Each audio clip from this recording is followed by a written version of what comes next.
मत्ती रचित सुसमाचार 24वां अध्याय। जब यीशु मंदिर से निकलकर जा रहा था तो उसके चेले उसको मंदिर की रचना दिखाने के लिए उसके पास आए।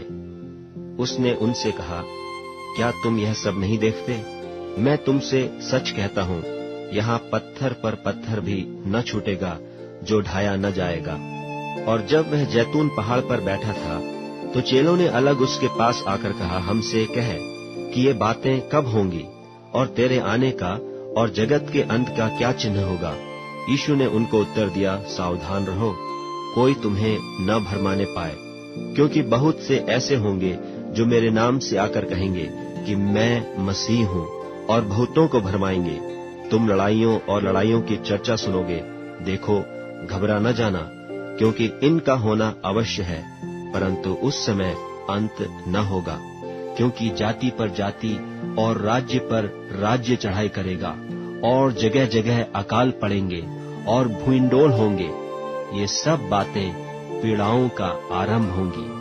तब वे क्लेश दिलाने के लिए तुम्हें पकड़वाएंगे और तुम्हें मार डालेंगे, और मेरे नाम के कारण सब जातियों के लोग तुमसे बैर रखेंगे। तब बहुतेरे ठोकर खाएंगे और एक दूसरे को पकड़वाएंगे और एक दूसरे से बैर रखेंगे। और बहुत से झूठे भविष्यवक्ता उठ खड़े होंगे और बहुतों को भरमाएंगे, और अधर्म के बढ़ने से बहुतों का प्रेम ठंडा हो जाएगा। परंतु जो अंत तक धीरज धरे रहेगा उसी का उद्धार होगा। और राज्य का यह सुसमाचार सारे जगत में प्रचार किया जाएगा कि सब जातियों पर गवाही हो, तब अंत आ जाएगा। सो जब तुम उस उजाड़ने वाली घृणित वस्तु को, जिसकी चर्चा दानियेल भविष्यद्वक्ता के द्वारा हुई थी, पवित्र स्थान में खड़ी हुई देखो, जो पढ़े वह समझे। तब जो यहूदिया में हो वे पहाड़ों पर भाग जाएं, जो कोठे पर हो वे अपने घर में से सामान लेने को न उतरे, और जो खेत में हो वे अपना कपड़ा लेने को पीछे न लौटे।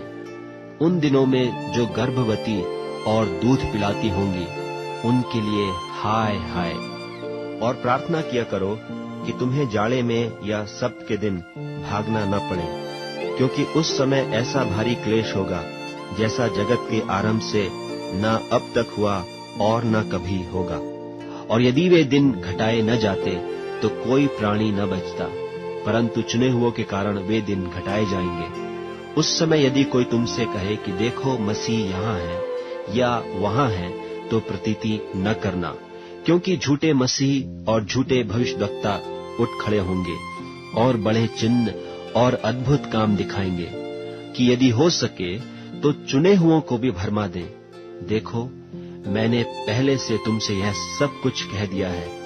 इसलिए यदि वे तुमसे कहें, देखो वह जंगल में है, तो बाहर न निकल जाना, देखो वह कोठरियों में है, तो प्रतीति न करना, क्योंकि जैसे बिजली पूर्व से निकलकर पश्चिम तक चमकती जाती है, वैसा ही मनुष्य के पुत्र का भी आना होगा। जहाँ लोथ हो वहीं गिद्ध इकट्ठे होंगे।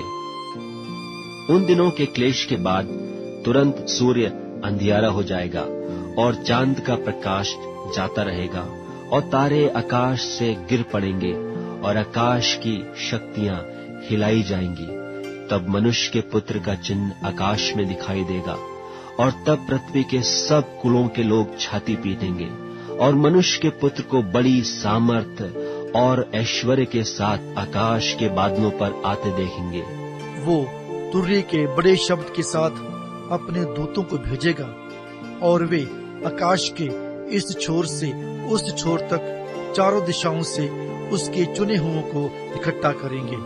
अंजीर के पेड़ से यह दृष्टांत सीखो, जब उसकी डाली कोमल हो जाती और पत्ते निकलने लगते हैं, तो तुम जान लेते हो कि ग्रीष्म काल निकट है। इसी रीति से जब तुम इन सब बातों को देखो तो जान लो कि वह निकट है, वरन द्वार ही पर है।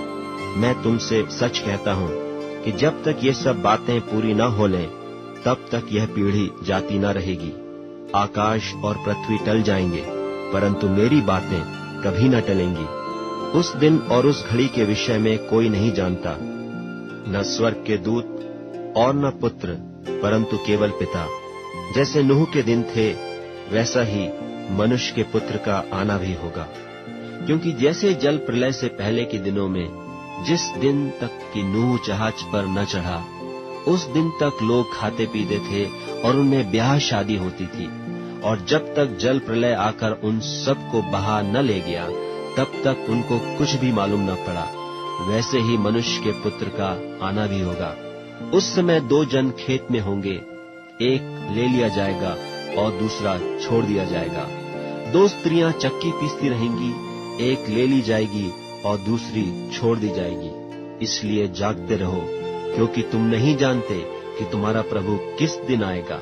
परंतु यह जान लो कि यदि घर का स्वामी जानता होता कि चोर किस पहर आएगा, तो जागता रहता और अपने घर में सेंध लगने न देता। इसलिए तुम भी तैयार रहो, क्योंकि जिस घड़ी के विषय में तुम सोचते भी नहीं हो, उसी घड़ी मनुष्य का पुत्र आ जाएगा। सो वह विश्वास योग्य और बुद्धिमान दास कौन है, जिसे स्वामी ने अपने नौकर चाकरों पर सरदार ठहराया कि समय पर उन्हें भोजन दे? धन्य है वह दास जिसे उसका स्वामी आकर ऐसा ही करते पाए। मैं तुमसे सच कहता हूँ, वह उसे अपनी सारी संपत्ति पर सरदार ठहराएगा। परंतु यदि वह दुष्ट दास सोचने लगे कि मेरे स्वामी के आने में देर है, और अपने साथी दासों को पीटने लगे और पियक्कड़ों के साथ खाए पिए, तो उस दास का स्वामी ऐसे दिन आएगा जब वह उसकी बाट न जोहता हो और ऐसी घड़ी की वह न जानता हो, और उसे भारी ताड़ना देकर उसका भाग कपटियों के साथ ठहराएगा। वहां रोना और दांत पीसना होगा।